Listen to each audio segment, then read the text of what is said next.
Dave Chappelle hurt my feelings. Did he hurt your feelings too? I hear there's a lot of that going around.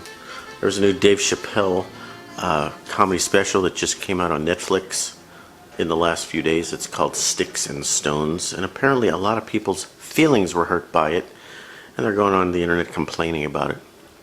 Sticks and Stones, if you understand what that title means, the irony of it. Sticks and Stones may break my bones, but is comedy going to hurt me? And I'm not going to say that words don't hurt. If you're bullied as a child, you know, that's bad. We shouldn't be letting little kids get bullied. But a guy in a comedy special, turn it off if you're offended by it. We have people out there on the internet writing articles telling people, do not watch this show. It's offensive. It's misogynistic. I'm gonna go over some of the quotes that have been on the internet. But first, people are saying, wait a minute, Greg, I thought your channel was about vinyl records. What does this have to do with anything? Are you getting into politics now? No, this is not about politics. This is about culture. My interest in vinyl records is about appreciating and preserving our culture. And part of that is allowing artists to continue making culture. So that's kind of how this intersects with my channel a little tiny bit. But it's something I wanted to talk about. And it's my channel. I get to talk about whatever I want. And I'm going to definitely show you some vinyl records that are relevant to this conversation near the end. Stay tuned for vinyl records at the end. So one of the articles that came out in Town Hall, I guess is a magazine, Chris Stigl wrote a article called Dave Chappelle, The Middle Finger America Needs. He quotes some of the other articles that you've seen. The most famous one is Vice. Vice magazine caused a lot of stir. Vice internet site. Vice demands that their readers definitely skip this new special because Chappelle chooses to blatantly ignore the historic criticism against his particular style of comedy, and Vice goes on to say that he's misogynistic and transphobic. Dave Chappelle makes fun of these things. He makes fun of these people. He makes fun of everything. Just because he makes fun of you doesn't mean he hates you or doesn't like you or wants anything bad to happen to you. That's what has been totally missed here by a lot of the media. Atlantic magazine said, Sticks and Stones registers as a temper tantrum, the product of a man who wants it all, money, fame, influence, without having to answer to anyone. Well, comedians don't have to answer to anyone. That's their job. And that's kind of one of the important points here, is the job of the comedian has always been to hold up a mirror to society and show them what they're doing that might be laughable or ridiculous. Hold up a mirror so you can see how ridiculous you are in some of the stuff you do, no matter who you are, no matter what group you're a member of. Today, political correctness dictates that there are certain groups you can't make fun of and certain groups you can make fun of. And Dave Chappelle, unlike a lot of comedians, says who? Who says I can't make fun of that group? I'm not going to give any spoilers to this show. If you are interested, please watch it. You don't have to. But that's one of the central themes of his comedy special, is lashing out at this, what is now called cancel culture. Like journalism, that's their job now, is to go online and find out something, look up, research something you said 15, 20 years ago, and then bring that up into a headline and cancel your career because of something you did 20 years ago. It doesn't matter if you're right wing or left wing or black or white.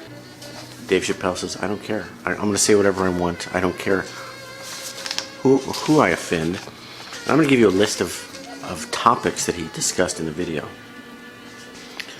Some of them are the ones you would expect him to be making fun of.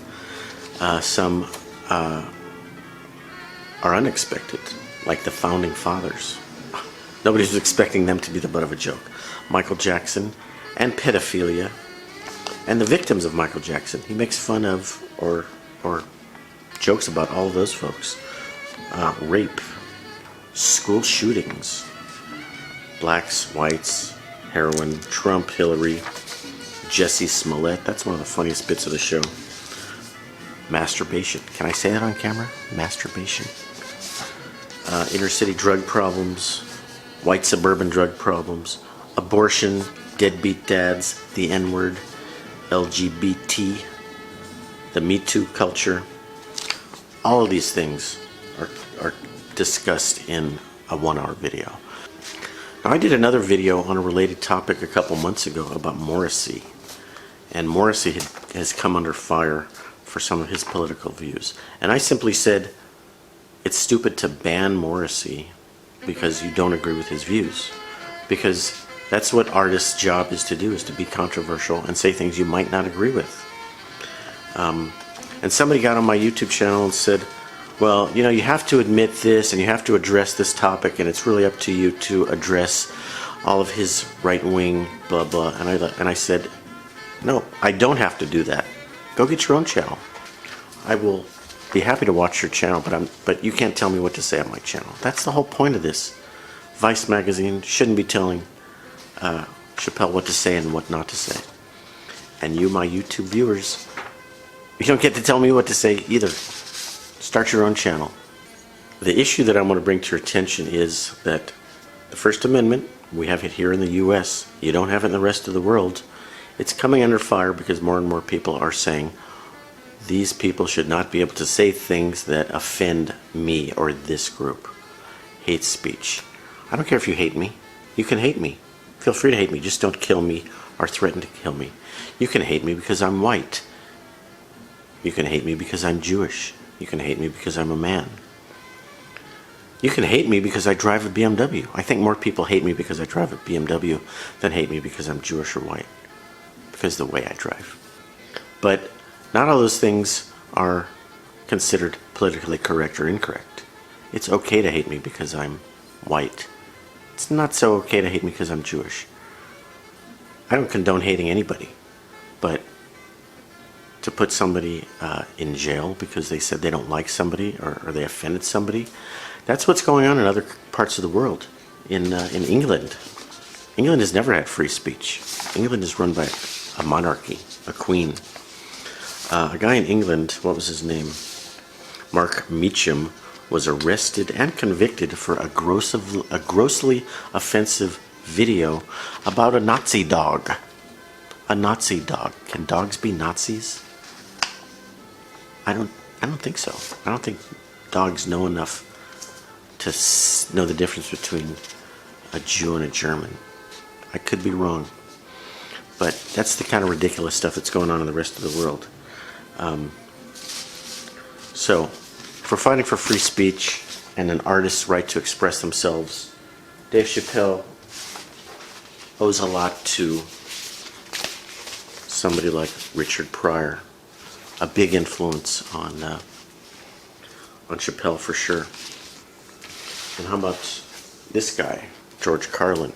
George Carlin was arrested in 1972 on obscenity charges for saying the 7 words you can't say on TV. He said them live at a concert and got arrested. When I was in 6th grade, I loved that record. Me and my friends used to listen to it, recite the whole thing. How about this guy? The godfather of this brand of comedy, Lenny Bruce. The sick humor of Lenny Bruce. He was arrested multiple times in his life. Here he is sitting, having a lovely picnic at some gravesite, which is, you know, that's not cool. That's offensive. He was arrested many times. He was kicked out of clubs. The fact that his career was kind of shut down by censorship and not being able to perform in certain clubs really led him to alcohol, maybe drugs, and he died really young because of the stress and of being a guy constantly under fire for what he said. This, by the way, is on the Fantasy label. Fantasy in San Francisco. Most of their stuff was on red vinyl. Kind of cool. But the most influential comedian, probably to Dave Chappelle, is this guy. And I'm going to show it. Yeah. Richard Pryor. Super controversial in his day. Talked a lot about race and race relations and blacks versus whites, and had a serious drug problem. And you know the story of Richard Pryor. The ironic thing about a lot of the controversy with this video is the so-called Streisand effect. This video is getting a lot of attention and a lot of views because of people who didn't want you to view it. The so-called Streisand effect, when you call out attention to something and get more people to see it when you didn't want them to see it in the first place. So this video is going to continue to get a lot of views. I've shared it with a lot of friends. I watched some of it with my son, and some of that was uncomfortable to watch with my son. My son is an adult, by the way. I'm old enough to have an adult son. If you don't want to watch the video because you're offended by it, don't watch it. If you're offended by the F word and the N word and jokes about sex, don't watch the video. But don't not watch it because some idiot at Vice or BuzzFeed told you can't watch it because you're not woke if you sat through the video and maybe you chuckled at one of the jokes that you weren't supposed to chuckle at. Alright guys, that's my rant about Dave Chappelle. Sticks and stones may break my bones. I guarantee Dave Chappelle will not hurt you.